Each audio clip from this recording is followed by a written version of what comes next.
Ano ang iyong multo sa buhay? Ako po si Father Fiel Pareha at ito po ang ating segment, ang Daily Devotion, na kung saan tayo po ay magdarasal, magbabasa at magninilay kasama ng salita ng Diyos sa buong taon. Manalangin tayo. Sa ngalan ng Ama, ng Anak at ng Espiritu Santo. Amen. Halina, banal na Espiritu, liwanagan mo ang aming puso at isip nang maunawaan at maisabuhay namin ng iyong salita. Amen. Our Bible passage for today is from the Gospel of St. Matthew, chapter 14, verses 22 to 33, and I read it for you. Immediately he made the disciples get into the boat and go on ahead to the other side, while he dismissed the crowds, and after he had dismissed the crowds, he went up the mountain by himself to pray. When evening came, he was there alone. But by this time, the boat, battered by the waves, was far from the land, for the wind was against them. And early in the morning he came walking towards them in the lake. But when the disciples saw him walking on the lake, they were terrified, saying, "It is a ghost." And they cried out in fear. But immediately Jesus spoke to them and said, "Take heart, it is I, do not be afraid." Peter answered him, "Lord, if it is you, command me to come to you on the water." He said, "Come." So Peter got out of the boat, started walking on the water, and came towards Jesus. But when he noticed the strong wind, he became frightened, and beginning to sink, he cried out, "Lord, save me." Jesus immediately reached out his hand and caught him, saying to him, "You of little faith, why did you doubt?"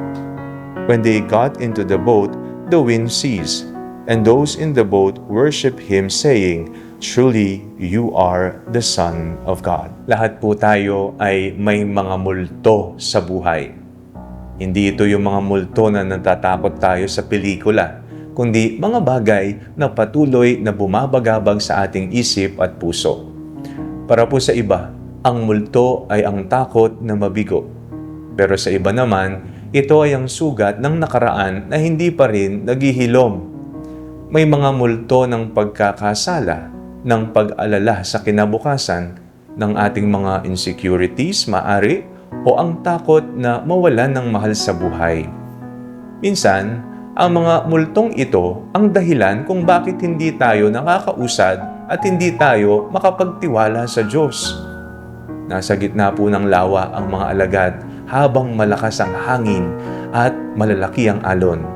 Nang makita nila si Jesus na naglalakad sa ibabaw ng tubig, akala nila siya ay multo, kaya sila ay natakot.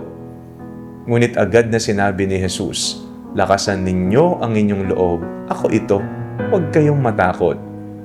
Ang inakala nilang multo ay si Jesus pala. Minsan, ganun din po tayo sa buhay. Kapag dumarating ang mga pagsubok, iniisip nating iniwan tayo ng Diyos. Kapag hindi nangyayari ang gusto natin, iniisip nating wala na siyang pakialam sa atin. Ngunit, sa totoo lamang po maaring ang Diyos ay mas malapit kaysa sa ating inaakala. Baka nga tinatakpan ng ating takot ang ating pananampalataya. Tingnan natin si Pedro. Habang nakatingin siya kay Jesus, nakakalakad siya sa ibabaw ng tubig.